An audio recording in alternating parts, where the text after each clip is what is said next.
Welcome to the Gospel According to Star Trek podcast. I'm Kevin C. Neese.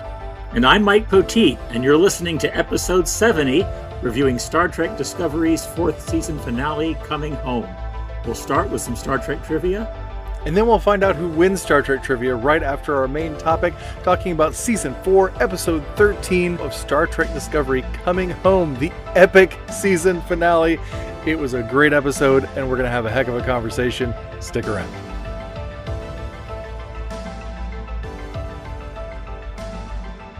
Spring is springing in my part of the world. How about you? Spring is definitely springing. Excellent. Yes, it is, and that's a good thing. I'm tired of wintering. No, indeed. I really hate winter. So hey, glad to see its backside. Yeah, I agree. I always appreciate the warm up. So this is our last week having 2 episodes of Star Trek to discuss. Yeah, and I think for now, yeah, for now. But I think this season of having 2 Star Trek episodes in a week is a season I would also like to see pass. As much as I enjoy, all the Star Trek, it's a lot to cover and a lot to process in a short time. And I like having them farther apart. But yeah, I agree. I mean, I never say no to new Star Trek, but I want to give each entry in the franchise its the attention it's due, and we've got not just 2 episodes, but this week the Discovery episode was so epic, as you said in our introduction. Yes, it was. Yeah. But as much as I would like to dig into it right this moment, we have some Star Trek trivia to get to. We do. Yes, the trivia will not be denied. So here we go. 3 Star Trek trivia questions. Neither of us have seen the questions or the answers in advance. Number 1. What is the title given to the leader of a Kazon sect? Aha, a Voyager question. Well, so you say. The card doesn't say that. Well, that's true. The Kazon do show up in Prodigy as well. So I mean, but as I've said before on the show, my trivia cards are only good through Enterprise. So right. You can safely assume there won't be any Prodigy questions coming up unless somebody submits them. That's true. I know that it's not a Prodigy question. I suppose you were trying to be a cagey game show host and not give me any clues as to what the answer might be. So top 6 answers on the board. Survey says.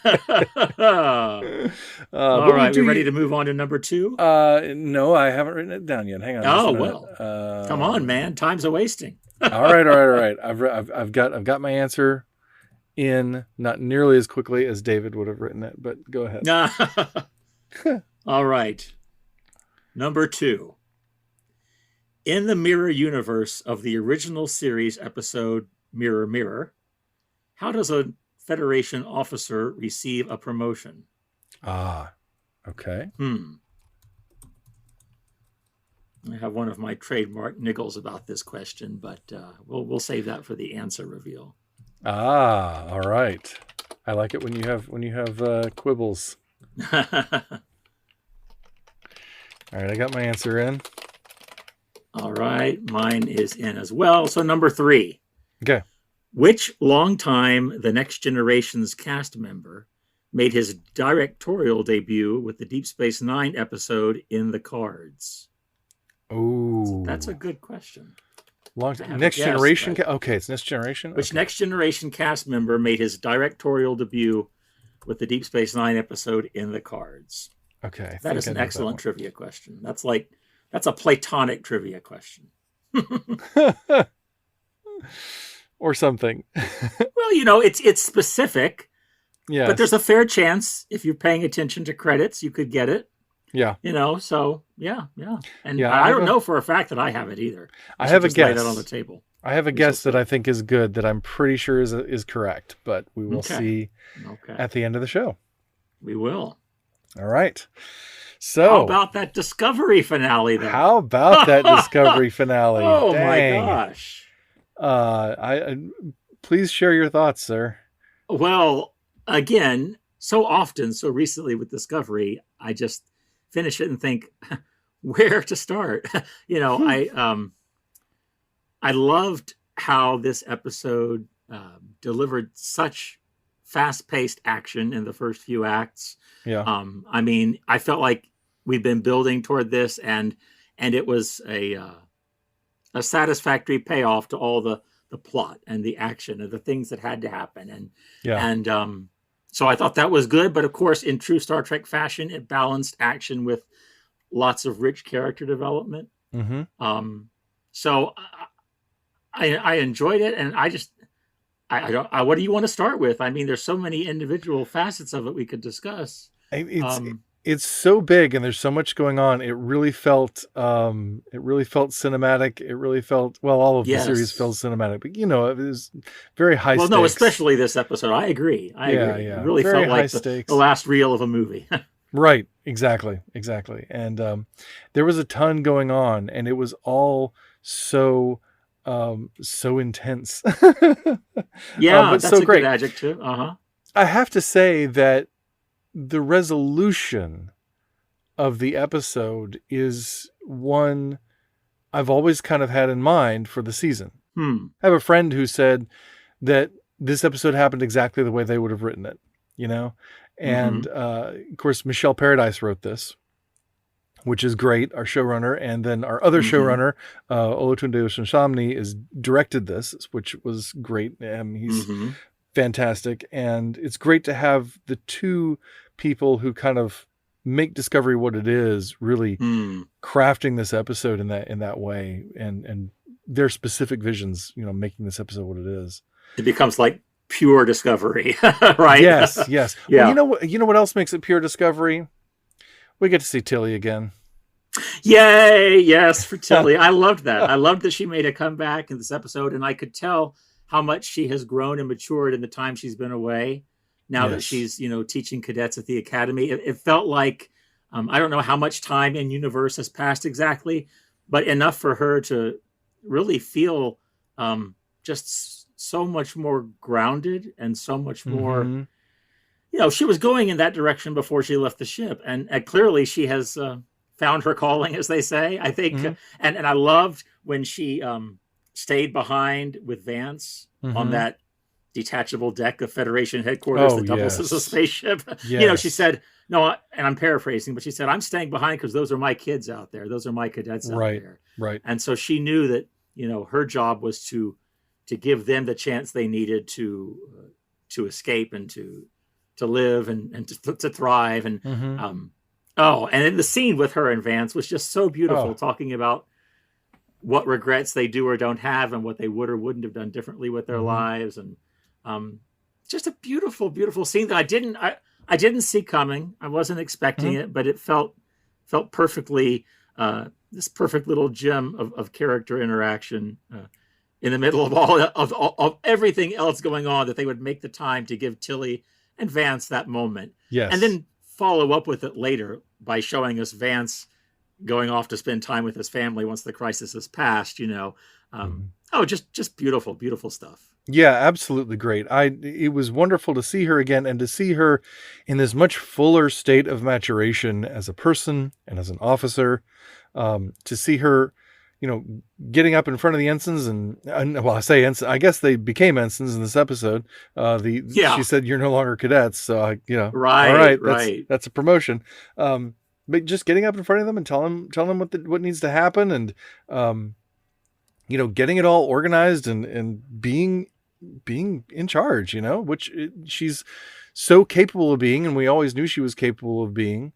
She's been in that command training program, since the first episode, and not the first episode, but the first season, Right. I knew what you meant. Yeah. And so seeing her, fulfilling that part of her destiny was really, really great. And of course she stayed behind to be with Vance, to help out, to help, defend Earth. And I couldn't help but think, as she was doing that, I went back in my mind to the season 3 episode, People of Earth, where they return to Earth, they return to Starfleet Academy, and, there's that moment that around that giant tree, that they all have that. And I remember Tilly particularly in that scene. Of course, everybody, is so glad to be home, and going up and literally hugging the tree. And, Yeah. and Yeah.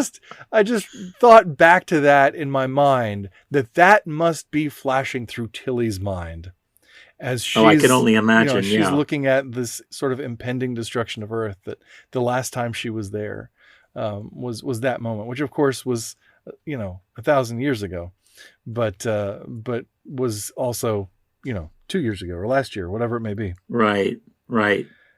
I was so struck watching Tilly and Vance after the ships had evacuated, including, did you notice there was a reference to the USS Yelchin? Yes. I thought that was such a nice tip of the hat and Yep. nice homage to Anton Yelchin.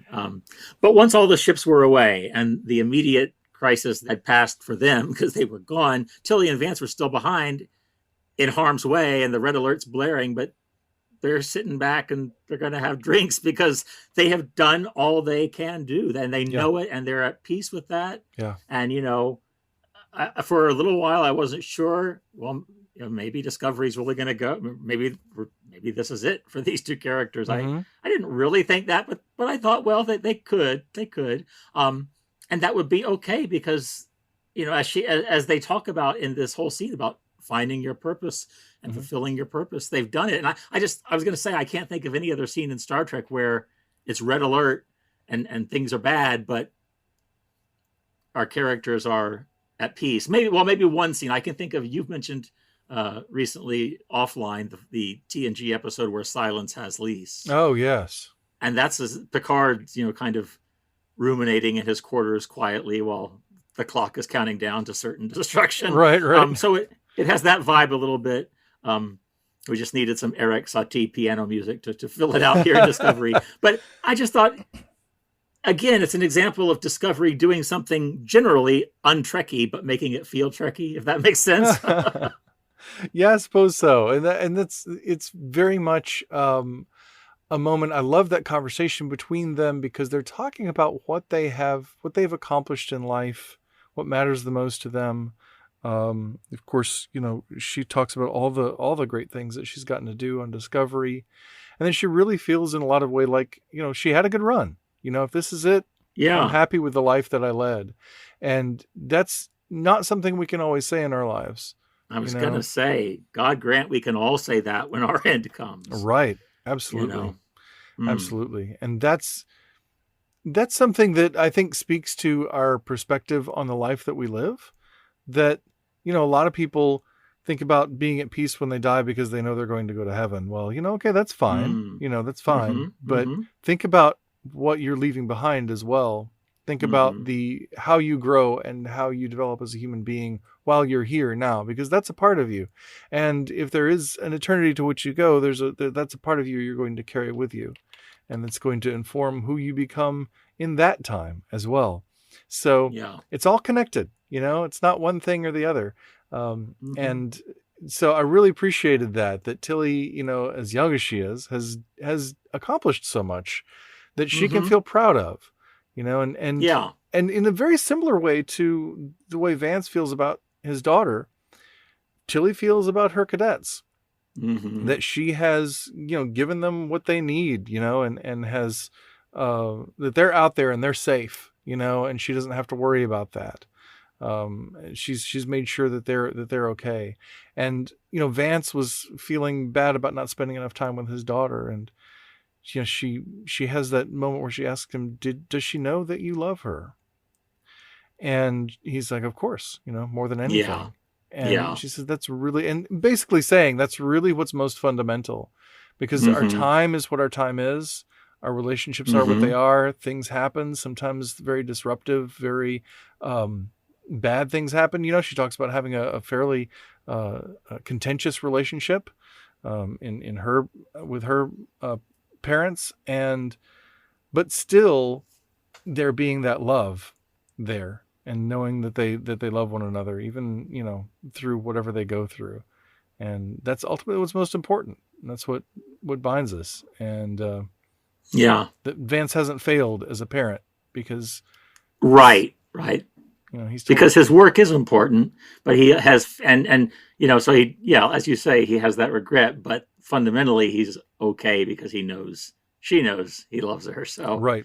But yeah, that doesn't preclude him from spending time with his family at the end of the episode, as you talked that's about, right. That's which of right. course That's right. is very, very important. We want to spend as much time with our family members as we can, but we can't always. And the biggest regret would be Yeah, if we didn't really share love with one another.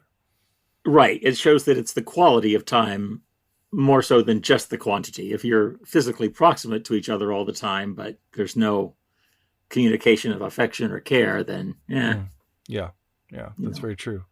And because we have to know as human beings that we are valued and that we matter in the world, and our families are the first place that we get that information, which is true. That is the truth about our existence, no matter who we are. And that's a sacred thing that we all pass on to one another, is the fact that we are loved exactly as we are in this world. And of course that's God's truth, but it's our truth. It's our human truth too. What else do we like about this episode? Well, I'll tell you the reason why I thought they might do away with Vance and Tilly is because I thought earlier in the episode they had done away with General Ndoye. Oh, yes. I thought, oh, okay, well, here comes a redemptive arc that maybe isn't going to be the boldest we've ever seen, but it's at least going to be satisfactory and solid that, she's repented of what she's done wrong, even though, I like how never in her character arc this season have they played her as a villain, right? Yes. I like that she has her reasons, and as they talk about at the end of the episode, reasons do matter. She has her reasons, and we've talked about this on the podcast too. She has her reasons. She's making choices that, our other characters wouldn't make, but they're not crazy, mustache twirling, rub your hands together, villainous choices. They're choices. They're moral choices, right?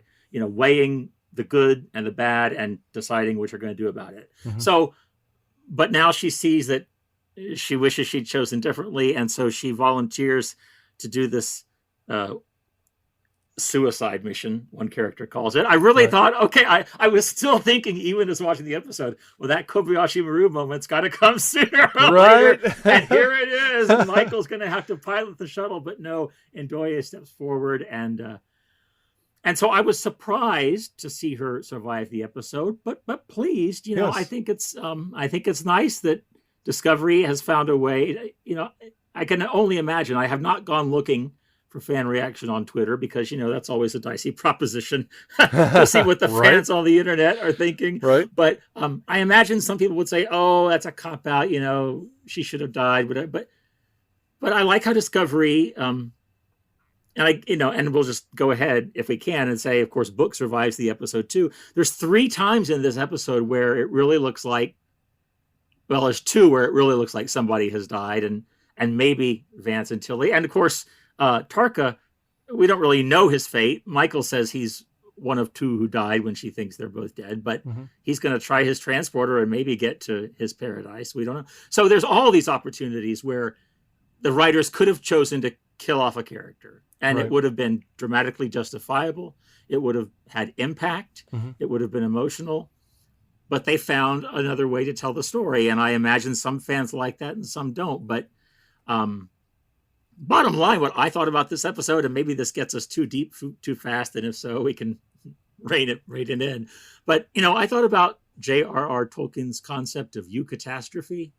A sudden joyous turn that you can't count on, and you can't count on happening again. But when it does happen, when everything wrong becomes undone and becomes right, it's a glimmer of the gospel. That's how he talked about it. It's an echo of joy from beyond the boundaries of the world. And I thought this episode of Discovery had that in abundance. We had kind of eucatastrophe after eucatastrophe. The DMA gets stopped. General Ndoye is alive. Book's transporter signal gets intercepted.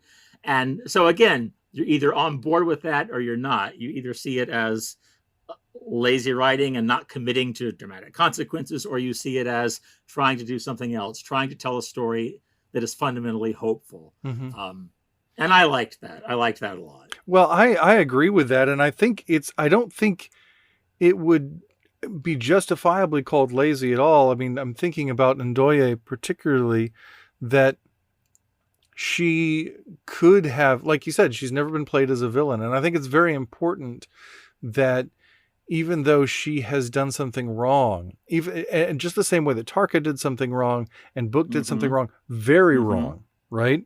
Deeply wrong, but a mistake, you know, not something done with malicious intent, something done with short-sightedness, something done with and as Rillick says, reasons do matter. Or was it Rillick or is it Michael? It is. It's Rillick, yeah. As Rillick says, reasons do matter. It's the only way justice can ever be just.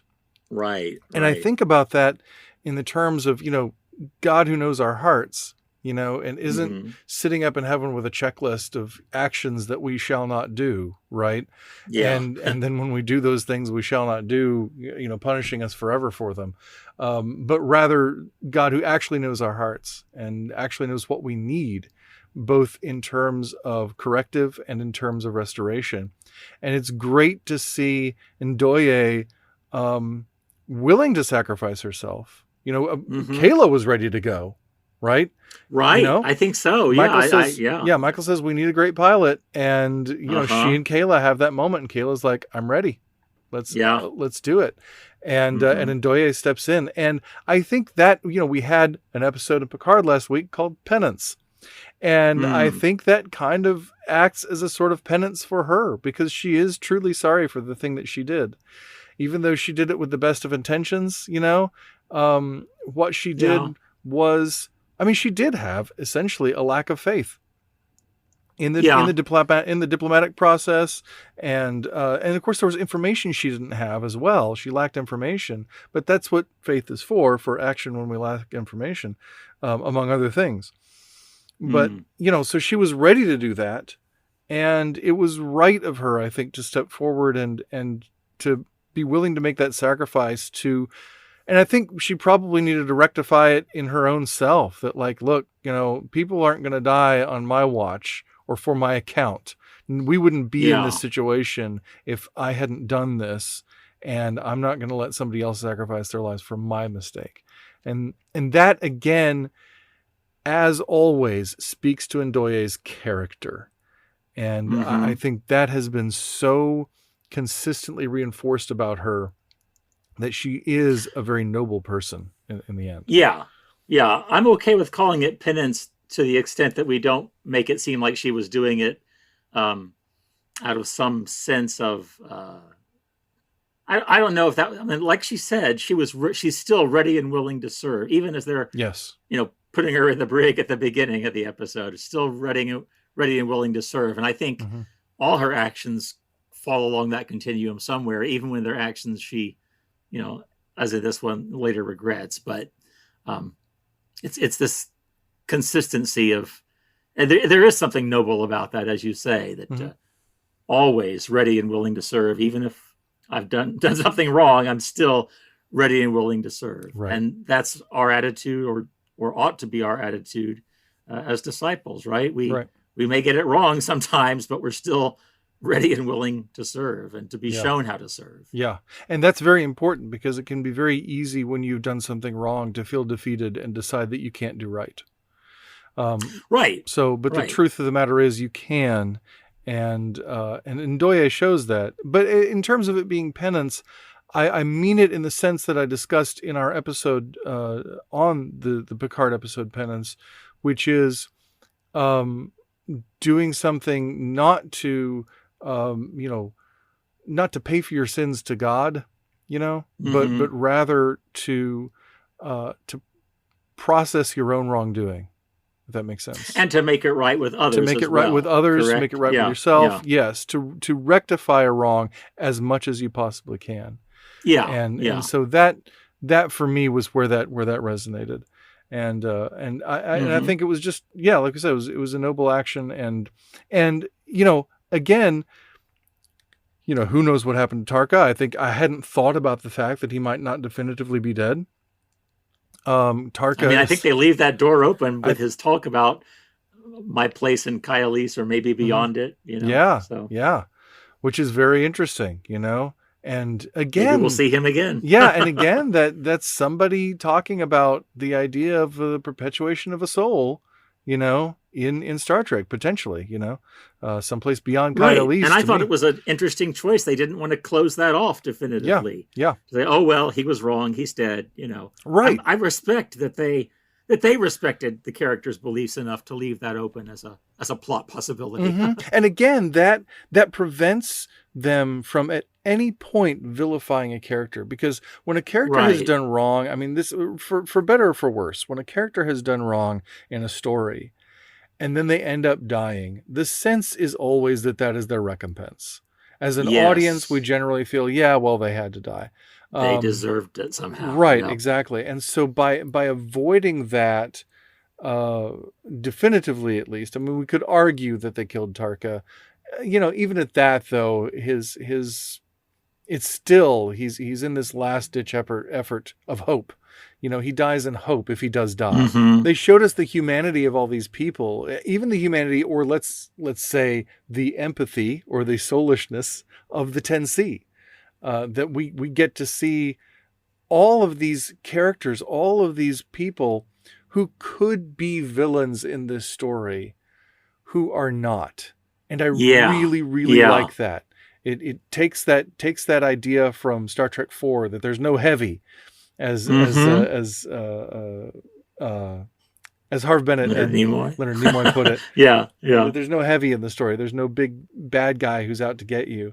It takes that and puts it to work so well, even with intense conflict between characters, even with, that's why it's so important when we talk about narratives that we talk about protagonists and antagonists, because the minute we start thinking hero and villain, we tell a different kind of story.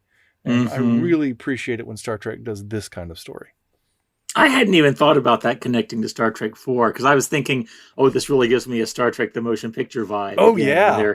But I think you're absolutely right. I think you're right. And I guess, really, when you look at it, V'ger's not a villain either, per se. Correct. Right? I mean, that's right. He's just seeking understanding and is doing the only thing V'ger knows how to do, just like the probe is doing the only thing it knows how to do. So, yeah, I like that connection, Kevin. That's a good one. Well, thank you. Well, and I like the connection with the motion picture that you're making, too. It's very much, I think, a great thing that Star Trek does, often at its best. I mean, well, at its best, it does a lot of different things with a lot of different kinds of stories. That's something Stacey Abrams talked about in a special feature for Paramount Plus this week. She talked about one of the things she loves about Star Trek is that it's so many different things.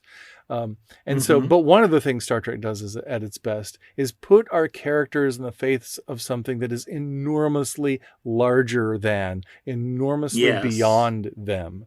And we don't get that at that scale and that scope quite as often as maybe we could. And maybe that keeps it special, I think it does. I was about to say, I'm glad we don't have it every week or every movie or, Right. Yeah. But we do get that in this episode, and it's really glorious. It is. It's wonderful to watch, and it's so dramatic. Yes. And it's great to see how anytime our characters get to confront something that is that big and mysterious, that they're able to find a way to communicate and to connect is always a beautiful thing. And to think about how rudimentary communication was a couple of episodes ago, and how much, and I started thinking about, well, does it make sense that they would be able to communicate in this textured, layered way by this point with these few interactions? But then I thought, think about machine learning just in the 23rd and 24th century that we apply to our universal translators, even though we had that moment earlier in the episode, in the season, when Harai says,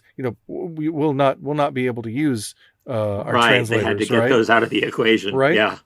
But think about the level of computing power and machine learning that, of course, Zora is helping us. And she, of course, is a sentient computer and in the 32nd century. So it makes sense that things could advance that quickly in this process. And it's wonderful to see that it does. I love the compassion and the openness of communication, that when the 10C feel attacked, they don't respond with accusations, but they respond with questions and with confusion. And how often would our lives be better if we approached people who we felt had harmed us in some way with questions about what they did rather than accusations, come to Boy, you're them right about with that. an open hand. I thought that was such a beautiful picture. Oh, coming to somebody with an open hand and Yes. offering them, hey, this is what you did. Now I'm confused by this. Please explain this to me. That's hard to do especially when you've been badly hurt, but that might be a path toward reconciliation. I really like that. I was thinking also, again about this this formal similarity to Star Trek: The Motion Picture. Thinking, how often did we see Kirk in the face of something like this, try to outtalk it, outthink it, yes, trick it, Corbomite maneuvers, and no, we are the creator, So even in the motion picture, there's an element of we have to, try to pull a fast one on V'ger a little bit. I mean, ultimately not in the end, but there was none of that with Burnham. I mean, what I appreciated about the communication with 10C was that it all hinged on raw emotional openness and honesty. Yes. As she talks about what you felt when your civilization was destroyed, we are feeling now. We are scared, and two of the ones that died today, they separated from us, but we still grieve them. And, yes, all this, just laying it out all on the table for the 10C to see is what facilitated not just the de-escalation of the crisis, but the way forward. Yes. And that giving that context to it was so important. And it's something that this season has really been about, which is emotional context. We talk about reasons do matter. Yeah. But they do come with that honesty, that fulsome honesty, that they don't hold anything back. There's no gamesmanship. And I really, really appreciated that. And it really connects to me with the sort of vindication of Michael's choice earlier in the season to go down to the planet and investigate. Because it was this, when we were in that moment, we talked about how they're this sort of making space for their emotional needs as people, right? And not just as scientists or as, God forbid, soldiers on this mission. And we have these emotional experiences on the planet. And what's great about it, though, is that we didn't come away with just, squishy, emotional or philosophical things that made us, somehow just understand the 10C better. We also got very practical things that became the building blocks of communication. And yet both were absolutely important and both were necessary. We could not have solved this problem without those things. And so I love that those things work in tandem and continue to work in tandem throughout. As Book makes his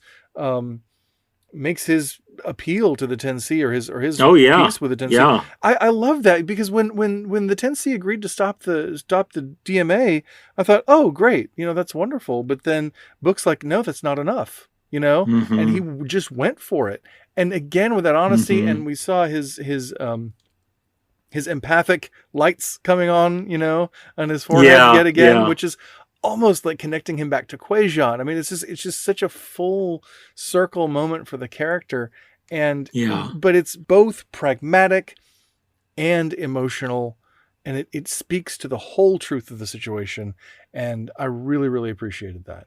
Yes, and I liked how Book was the one to make the point about hiding behind a wall won't keep you safe. Yes. We all live in the same space. Our fates are always interconnected. I feel like that argument he makes at the end about why it has to be stopped entirely. No one else could have made that with quite the same authority, as one who'd lost his planet to it. Yes. And who has learned his own lessons this season about living or not behind emotional walls, right? Yes, absolutely. Which I think we've had a lot of in this season as well. I feel like that theme of moving past barriers and of bringing down walls is very much a theme of the episode, if not the theme of the episode, very much an idea of moving past limitations. I was thinking not only, that great line that you quoted there, hiding behind a wall may calm your fears, but it will not keep you safe. Yeah. I mean, that applies in so many areas of our lives, but it relates back to the other major quotation that I wrote down for this episode from Saru, who says, and this is honestly, this is one of the most immediately powerful lines in Star Trek for me that I've encountered, where just like the first time I heard it, bam, it just hit me. And that was, the limits I place upon myself do not protect me so much as dull the brightness of my days. Yeah. And Yeah. I thought about that, and I thought about, you know, the shortness of our time on the earth, but the importance of preserving the beauty of that time. And I think that's something that I'm probably going to hold on to for a long time. The idea of not dulling the brightness of my days, Yeah. and particularly in the sense of not having limits, or not having not boundaries placed upon myself that are unhealthy. Right? Boundaries are good. We need boundaries, Right. both for our own actions and for our relationships. We need to establish them. We need to respect them. That's very true. But there are boundaries, and then there are limitations. Right. You know, Right. there are boundaries, and then there were walls. And it reminded me actually of a passage. I'm just going to riff here Okay. on another thing, but it reminded me of a passage from the novel Last Best Hope by Una McCormick, which is a Star Trek Picard prequel. And I took the time to copy this down as I was going through that novel. And it's talking about Picard. And it says, he would find consolation in the reminder that all flesh was as grass, that in the end all our striving came to nothing, but that in that brief, aching, and vivid time that we call life, one must do all that was possible to protect, conserve, and nurture this phenomenon of life, do all in one's power to help it flourish. Whether he was sufficient would be decided in time, for now he would continue to bring relief to those in need. Oh, wow. That's wonderful. Yeah. Is that beautiful? That's just, okay. That's kind of the Christian existence, just and the human existence. You're not wrong on that. I mean, my first thought was, of course, it's a direct allusion to Ecclesiastes, right? Yes. Which is kind of the outlier in terms of philosophies on life in some ways in the Bible. But on the other hand, in churches that follow the lectionary, just today, as we record this, the gospel passage was Jesus talking about people whom Pontius Pilate had killed and people who died when a tower fell on them. And instead of getting into, let's pray for them or their families, or let's help the survivors, or let's, comfort each other about it, for Jesus in that moment, the takeaway is, unless you repent, you will all perish as they did. And my take on that is not so much he's haranguing people, repent, sinner, but he's saying, this is your chance, because it won't always be there. This is your chance to live the life for which God created you, to live the first taste of that eternal life for which God has saved you. Take it now while you can, because one day we won't be here. And that to hear that reflected in that Picard novel quote, that's very powerful. It really is. And it just, I thought of that quotation when I was thinking of this episode, and when I was thinking of that moment of Saru saying that the limits I place upon myself do not protect me so much as dull the brightness of my days. That so often, the best things in life, love particularly, require risk. And and in fact, I believe it was it in this episode that someone said love ends in grief, or was that? Yes, that was this episode. Love always ends in grief, they said. Yeah, I think it was Tarka who said that. I believe so. Yeah. And that's... Well, no, I'm sorry. It was Reno. Oh. Love always ends in grief, but we can't let the pain do this to us. Yes, that's Wasn't right. that Reno? Yes, that's right. That's right. And of course, on this side of eternity, as it were, love does always end in grief. We always have that mortality that is before us. Yeah.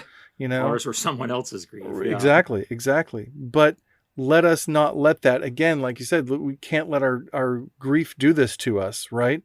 We can't let it dull the brightness of our days. I so appreciate that they've brought that depth of character to Reno, as I said last week. Yes. And about speaking about dulling the brightness of our days, I like that Tarina, by the end of this episode, is ready to venture into a relationship with Saru. She's decided it is possible, if difficult, but worth the effort, to balance duty and relationships to the right individual. Yes. I thought, that's really, we talked a few weeks ago about whether or not Cherishing was interested, and if she was or wasn't, and how do we talk about that? But clearly she really is, probably after Spock, maybe my favorite Vulcan character in the whole franchise, because she's got that same balance of the Vulcan way and, for lack of a, well, I was going to say the human way, but let's just say the emotional way. Yes. She's a balanced individual, and we saw her grow in this. She was balanced to begin with, I think, but we've seen her grow this season too, and just beautifully written, beautifully acted. So I'd be curious to see how that. I hope they don't come back to season 5 and Saru's drowning his sorrows in Sorry and Brandy or something, because they've broken up. But we'll see. Well, and you speak of balance with Cherishing's character, and of course, balance is such an essential theme of Star Trek. It's one of the things that makes the fact that our pragmatic stuff and our emotional stuff are bound up with one another in the story of this season, and particularly this episode. That makes it such a Star Trek episode for me, because it's such an important theme. And I really appreciate that you point that out with Cherishing, because yes, and Saru both kind of present themselves to us, or we experience them, at least as Saru matures, as balanced characters, right? But balance is a good metaphor.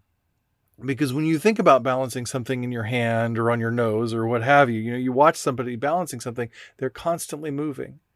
Balance always requires maintenance. Motion. It requires motion. It requires adaptation. It requires change. Balance is something that must be sustained and maintained. That's a great point. And so a character who is balanced within themselves isn't just a character who stays still and doesn't move and is always in this sort of bubble, right? A balanced character is somebody who adapts and grows and changes, because our lives are dynamic. They must be, or they're not worth living. And learns better balance and more balance as they go. And so we see that with Cherishing. We've seen that with Saru over the course of his arc in these 4 seasons. What a wonderful arc that has been. But what an important thing! But what an important thing for us to remember. It's very easy to say, "Well, I've got all my things in place. I've got my life ordered the way I want it to be ordered," and to depend on that order to keep us, as you were, safe, to keep us at least having the sense that we are balanced. When sometimes that order that we depend on has become a limitation that might dull the brightness of our days or keep us from maintaining our balance. And because life changes and we need to shift, and that's okay. That's okay. Good point.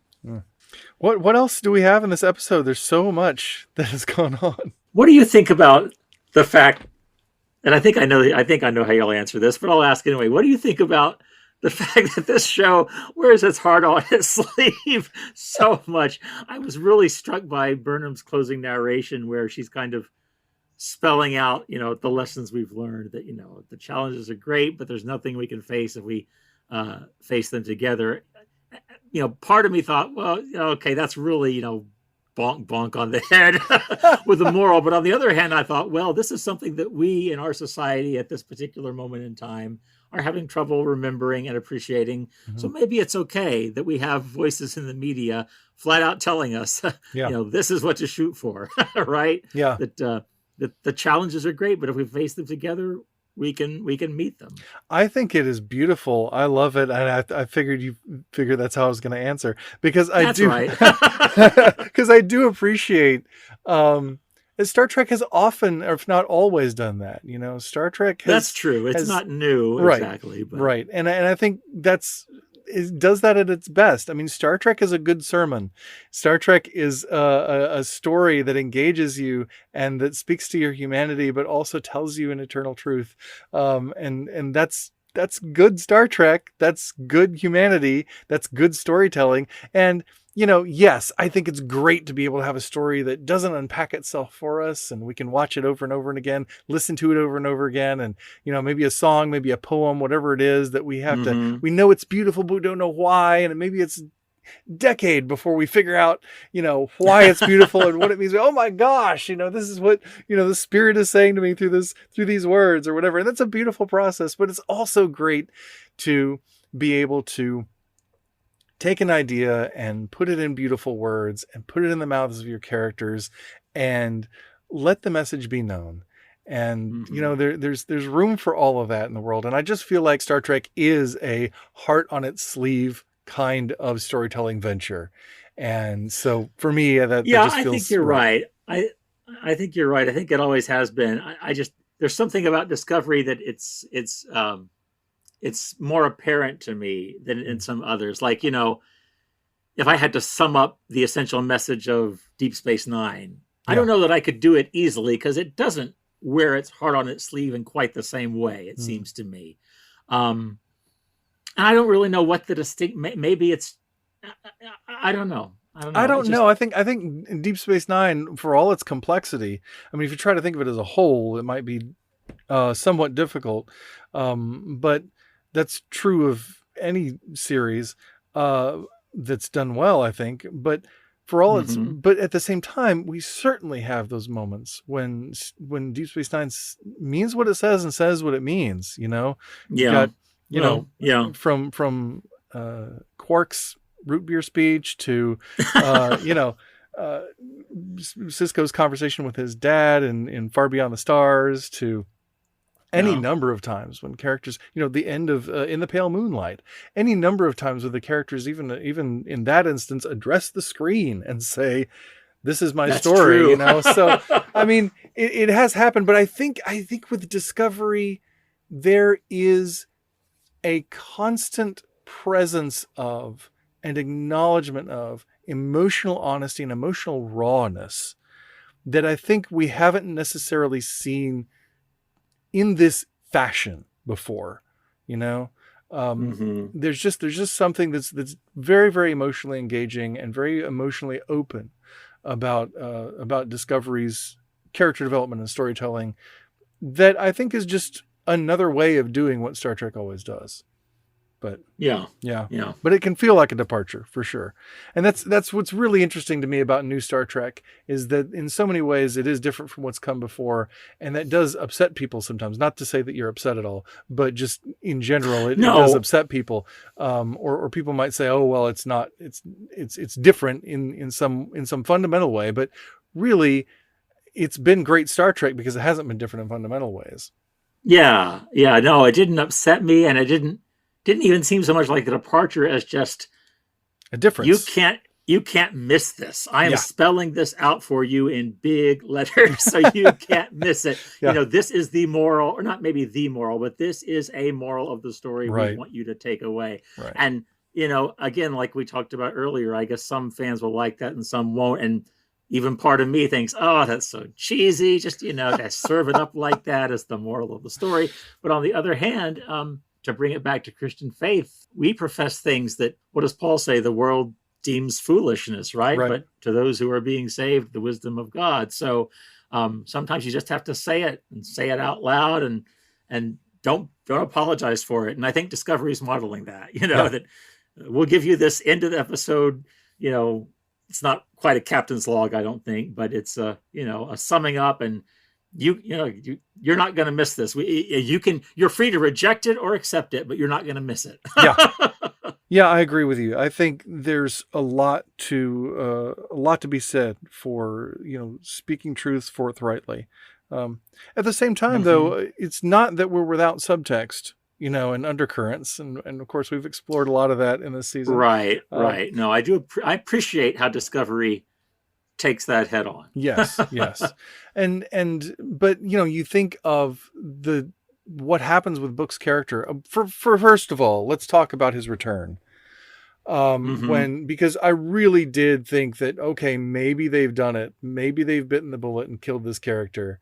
And I thought maybe they had to. Yeah, it really hit me pretty hard. And I could not, but I'll tell you what, just emotionally as a fan, I could not accept the idea that Book was dead. I just couldn't do it. I'm just like, no, that can't be true. That cannot be true. No, please no. Both because I love the character, but also, I was just bragging on David DeCello last episode. How great he is. Well, yeah, I'd certainly miss him. Who knows? I don't know what the plans are for season 5, but I do have to say, Michael, I I don't want to use the phrase acquitted herself well. That's so clinical, but she rose to the, again, it's another time this season where she's had a potentially very tough moment, and she's Yes. risen to it. When she thought he was dead, Mm-hmm. it did not, you know, it did not knock the legs out from under her so much that Right. she couldn't continue in command of that mission. Yeah. I just really admired those scenes where we all thought, maybe to one degree or another, but we all thought Book was dead, and yet we see Michael still, definitively proving that she's not so close to it, as they've talked about in other episodes, that she can't still have the larger picture in mind and the larger goal at heart. Mm-hmm. So I liked that. Right. And we've seen people, I think, do this, push past grief to do the thing that needs to be done in Star Trek stories before. But a lot of times it's with coldness and rigidity and, preventing themselves from experiencing their emotions. But, Michael doesn't hold it back. She expresses herself True. deeply, emotionally, honestly. She has all of her grief, come right out to the surface, and but still manages to pull herself together to be able to do this one thing. And that's a profound moment of strength. Yeah. And just so amazing to be able to see how deeply it affects the character, and yet how she pushes forward.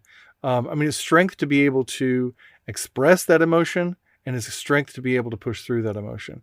And that's often what has to happen with us in our lives, to go ahead and experience the emotion, and then maybe we have to set it aside for a minute to do what we need to do. Maybe we have to process it and move forward in some way, and maybe we'll get back to processing it more. But it's just great to see that fullness of humanity there. But then, of course, when Book is returned to her, such a beautiful moment, such a big moment. I have to say, I responded very strongly to that emotionally. I was. Well, yeah, it's the eucatastrophe. Yes, right? it is. I never saw that coming. I was it's wonderful. Jumping up and down in my seat because I couldn't think of how. I thought, well, this 10C might be able to restore him in some way, but I can't imagine how. I just couldn't think of the sci-fi way that it could happen, and so it was really feeling like Book might be lost. But anytime somebody's in a transporter beam, you never know. And all bets are off. Yeah, right, exactly. And so yeah, when he returned and we saw his silhouette, it was like, yes, it was so good, such a beautiful moment. And it did, in this season when we are leading up toward Easter, it did prefigure the resurrection of Christ for me. In that moment, I couldn't help it. Sorry, it's it's just how I am. But it did prefigure that very much, and I felt the the joy that is. In a way that I don't normally feel it in a scene in a movie or TV show when a character who has died returns, even Jesus, right. So right. that was a really great thing, and I loved that. I thought that was beautiful. And yeah, I agree. Then also in relationship to the season that we're in, as we revisit the idea of penance, I feel like the idea that Book is going on to help with the relocation efforts as sort of his punishment, if you will, or his discipline. That it's good. It's a good thing. It's kind of like Kirk being restored to his captaincy again at the end of Star Trek IV. It's like we have to mete out discipline. We have to recognize that a wrong has been done. We have to curtail you in some way. But as Rillick said, reasons do matter, and it's the only way that justice can ever be just. That justice, like in the TNG episode Justice, we have that lesson spoken by Picard at the end. There can be no justice so long as laws are absolute. In other words, justice and mercy must work together, or there is no justice. And because justice and mercy both define God. Both define love, and one does not cancel the other out. In fact, one cannot function well without the other. And so to see that with Book, and to see, this is probably going to be a really beautiful growing thing for his character, and to give somebody, instead of just just beating them down and just giving them hard punishment because of something they've done wrong, giving them an opportunity for greater flourishing, that's restorative justice. That's what I like to see. Yes, it is. And it's a really kind of consistent with where he was when we met him, right? Because he was smuggling and so forth, but to get species back to their planets, right? To get the transworms back home. Not transworms. Were they transworms? Yes. Yeah. To get them back home to restore that ecosystem, so he was all about rebuilding and restoring before. So it's nice that they found a way that, as you say, it's punishment, quote unquote. And it really, but it is justice. No scare quotes. It actually is a just way forward for him and for the people he'll be helping. Absolutely. I have a friend who referred to him now and in the future as a wounded healer. And I think that's very true. And I think we see that in his interaction with the 10C, that he is, instead of, as had been his instinct, using his pain to strike out at the 10C, using his pain as a bridge with the 10C, and being able to, and by the way, we've got to get them a better name. But I wondered about that. Are they always going to be the 10C? I was thinking whatever their name is, we literally couldn't pronounce it. Like, we've said that before in Star Trek, but it's never been more true. Whatever name the 10C has. Did they say that about them and I missed it? Or I'm just saying the way their language works. We literally could not pronounce their name. Were they to tell it to us? They can't. That's true, because it's all in pheromones. Right. And stuff. Yeah. Well, their name smells like this, and it has this mathematical equation. Like, we can't, so it's... Maybe the Federation should ask the 10C, what would you like us to call you? Right. Can you translate some sounds into our language, Yeah, that's very true. That's very true. But anyway, it's great to see Book building that bridge with them through his pain, like not holding his pain back in any way. It's a confrontation, if you will, that he has wanted this whole time, but it's a confrontation toward reconciliation, not a confrontation toward conflict, toward pain.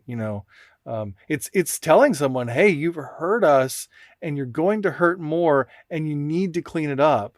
But from a place of not of vilifying them and calling them the enemy, but rather saying, you need to understand the consequences of your actions for others and behave accordingly. And that's beautiful. I really like that. And I do want to make one note also before we leave this episode. Okay. This is Women's History Month. Last year at this time, we were doing Women's Future History Month. We had this whole thing, which was really cool. It was really cool. I really enjoyed it. And we had some great guests. We haven't really talked about it much at all this month because we've been caught up in Next Generation and in, 2 episodes a week of Star Trek. Keeping up with the Trek, yeah. Right.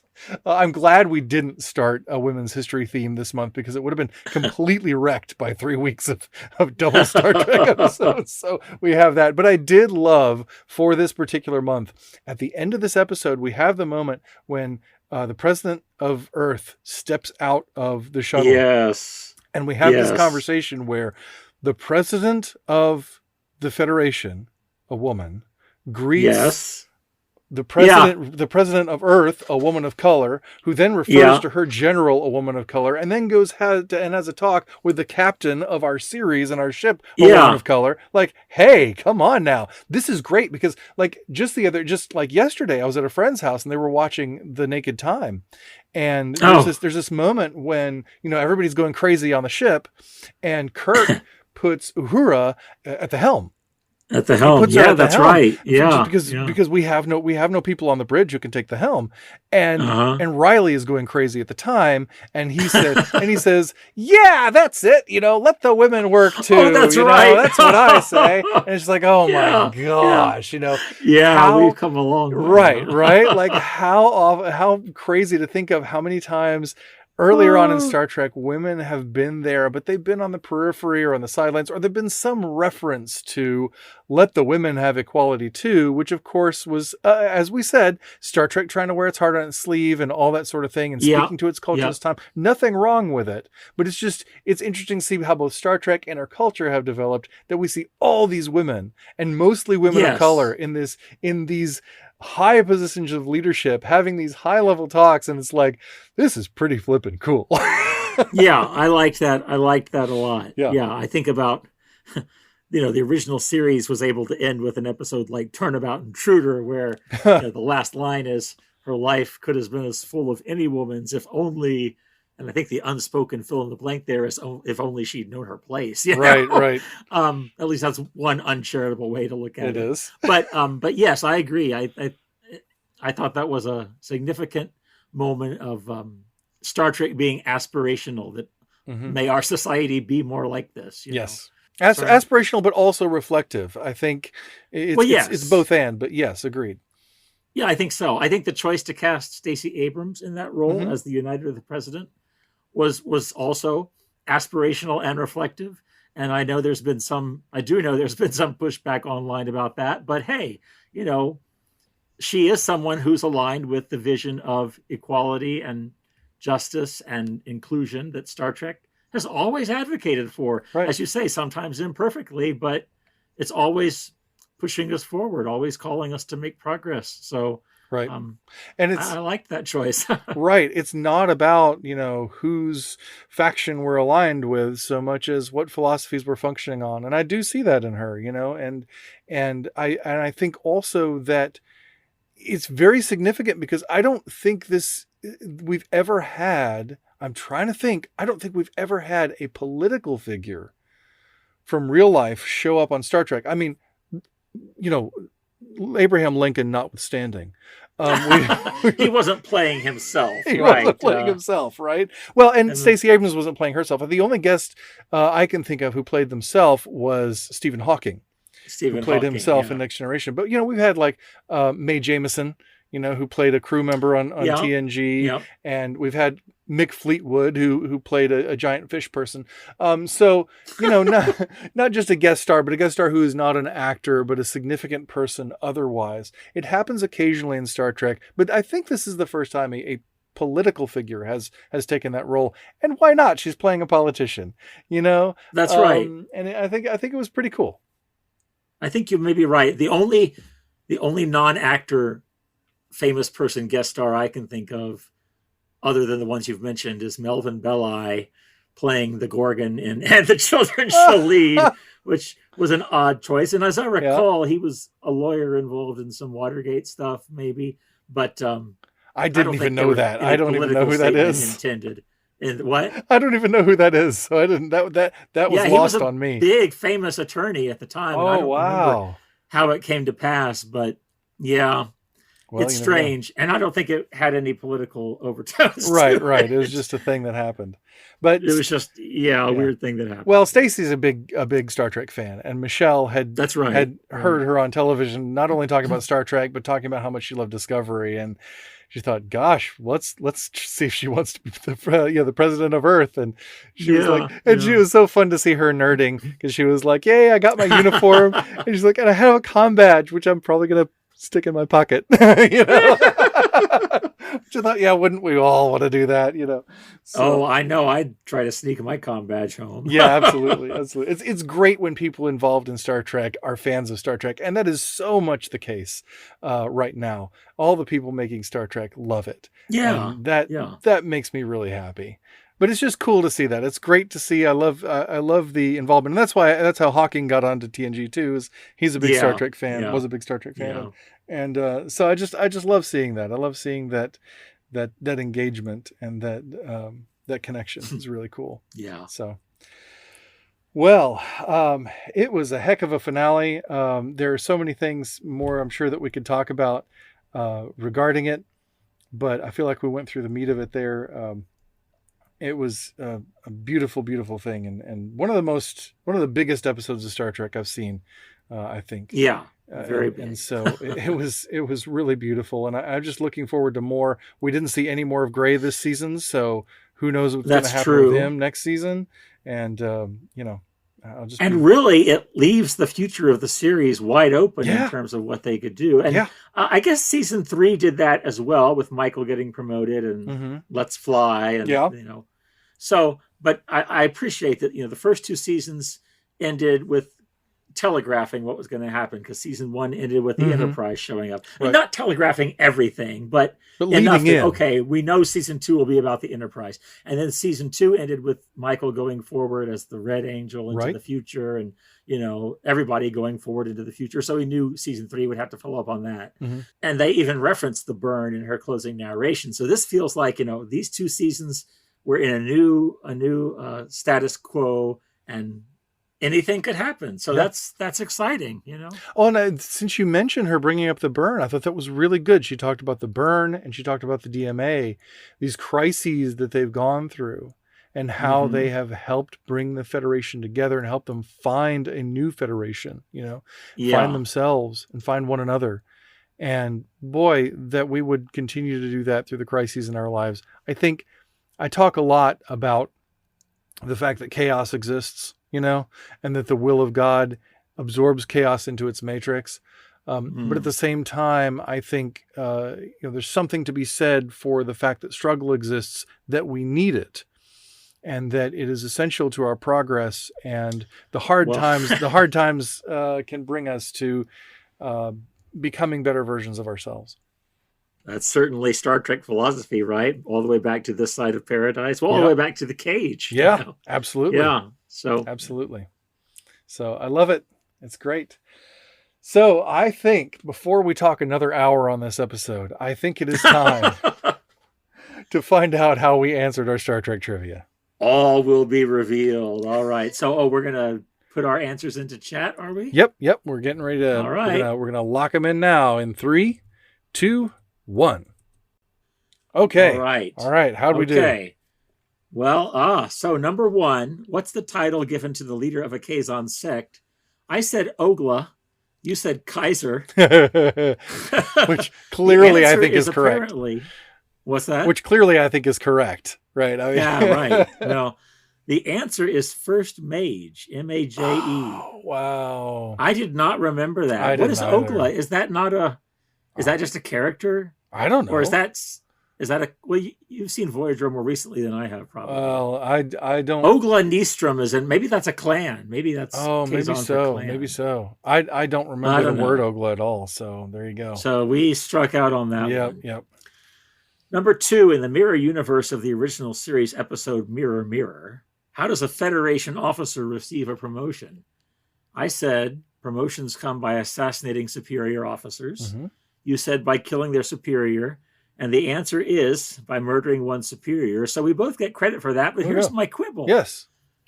There's no Federation in the mirror universe, is there? There's the Terran Empire. That's what I was thinking. Exactly. So it feels like it should be a trick question. It feels like Federation they officers get one just like they do in every other episode. Right. It feels like it should be through hard work and the captain's recommendation. Right. Absolutely. Or, there is no Federation in the mirror universe. Therefore, it's a trick question. Right. One of the two. Right. Yeah. I caught that, but I figured that was what they were going for. So, yeah, I Send think your complaints to the CNET company people. Yeah, I think that actually counts as an error. I do. Yeah. But we're going to give ourselves credit for that. We were on there. We knew what they meant. We knew what they meant. That's right. And number 3, interesting. Which longtime TNG cast member made his directorial debut with the Deep Space Nine episode In the Cards? Yes. You said LeVar Burton. Yes. I said LeVar Burton. The answer is Michael Dorn. Oh, that was the other one I thought about. We both wiped out. I couldn't remember if LeVar had directed an episode of TNG or not, but I knew that Michael had directed in like Deep Space Nine. And I thought it might be him, but I went with LeVar because I have such strong images of LeVar on Deep Space Nine sets in my head. And yep. Well, and he's probably directed a lot more than Dorn has. Oh yeah, he has. I mean. Yeah. So the tail of the tape, we both just got one question right this time. That's right. That question had problems. So yeah. Not our problem. So, but we do get to share the golden self-sealing stem. Yes. The Or as Scott and I said, maybe the seal it yourself stem bolt, because we only got one question correct. But still. And if Scott Higa is listening, I want him to tell us how he did on these questions, because he accused me of bringing the easy trivia.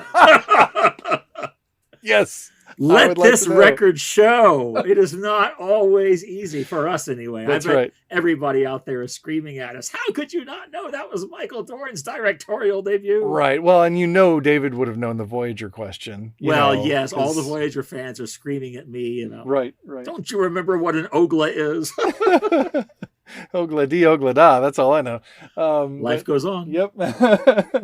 Yeah, I am very much not an expert on Voyager. I've seen it once, and so there's episodes that I've returned to several times and things that I know really well about Voyager. But then there's a lot of it that I've only seen once. So I've only seen the series in its entirety once, but I did rewatch the pilot with my daughter not too long ago because we finished Star Trek Prodigy, and she was interested in seeing Voyager. Yeah. So we watched the pilot. Now, she hasn't asked to see any more since then, and I don't know if she will want to or not. We've been on a Doctor Who and a Stranger Things kick ourselves. Right. But anyway, it was fun to see the pilot again, and to think, to see it knowing how some of those characters would grow and change was especially nice, because I enjoyed the pilot when it premiered, and I enjoyed it again in a rewatch this time, but I know that there's so much more coming for those characters, and it does make me eager at some point to rewatch Voyager and appreciate it maybe more than I did during its original run. Right, and we've got the documentary coming out, so that's a good right. impetus there. So there you go. Well, we'll have to talk about all that when it comes. We will. All right. Well, thank you very much for that enlivening round of trivia, for which you did not bring that humbling round of trivia. Right, for which you did not bring the easy questions, for the record. But what, pray tell, are we going to be doing next episode? We are going to be talking about Season 2, Episode 3 of Star Trek Picard, Assimilation. Ooh. And it's a good one. I can't wait. I said Species 10C was ominously titled. That's an ominous title. Very little good can come when you're talking about assimilation. True. That's true. I am so much looking forward to that. And in the meantime, please like, comment, and share. And if you like what you're hearing, please write a review on iTunes or wherever you're listening. Your reviews help more people find out about our show and let us know how we're doing. Also, send us your feedback and questions. You can find us at Gospel Trek Pod on Twitter and Instagram, and The Gospel According to Star Trek on Facebook, or email us at gospeltrekpodcast@gmail.com. We'd love to talk about your feedback on the show. And of course, you can support the show by subscribing. You'll get early access to each week's topical episodes when we get back to making those next week. Plus, you'll get outtakes and bonus content. Just click the subscribe button wherever you listen. And that's going to wrap it up for this edition of the Gospel According to Star Trek podcast. Thank you so much for being here. And until next time. I'm Mike Poteet. And I'm Kevin C. Neese. And as Jesus said in John 10:10, live long and prosper. See you next time.